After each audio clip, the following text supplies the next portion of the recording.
তাহলে দেখুন এই যে এখানে আমি 500 কাঁকরোল নিয়েছি। এই কাঁকরোলের নিরামিষ আজকে মজার একটা নিরামিষ রেসিপি তৈরি করে দেখাবো। যে কাঁকরোল খায় না সেও চেটে পুছে খাবে। তাহলে দেখতে থাকুন। এই কাঁকরোলগুলোকে এখন আমি কেটে পরিষ্কার করে নেব। পেস্ট বানিয়ে নেব। আদা, 2টো টমেটো আর 4টে কাঁচা লঙ্কা।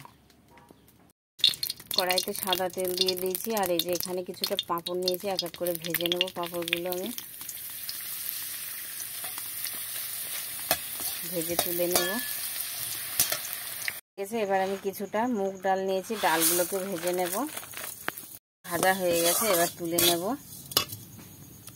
তেল দিয়ে দিয়েছি, তেল গরম হয়ে গেছে। ফোড়নে দিয়ে দেবো জিরে, তেজপাতা, শুকনো লঙ্কা, দারচিনি, লবঙ্গ।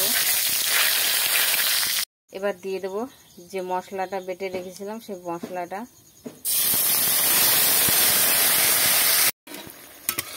এই যে দেখুন মশলাটা প্রায় কষায় নিতে হবে ভালো করে। এর মধ্যে দিয়ে দেবো কিছুটা গুঁড়ো মশলা, লঙ্কার গুঁড়ো, ধনের গুঁড়ো, জিরের গুঁড়ো।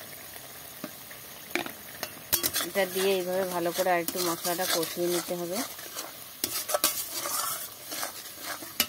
মশলাটা কিন্তু কষানো হয়ে গেছে। এবার দিয়ে দেবো এখানে ভেজে রাখা মুগ ডালগুলো। মুগ ডালটা দিয়ে একটু নাড়াচাড়া করে নেব। সবজিগুলো দিয়ে দিচ্ছি। কেটে রাখা সবজিগুলো দিয়ে একটু ভালো করে মশলার সাথে এইভাবে নাড়িয়ে নিতে হবে। আলু আর এখানে আমি একটা আলু দিয়েছি। আলু আর কাঁকরোলটা ভালো করে কষিয়ে নিতে হবে।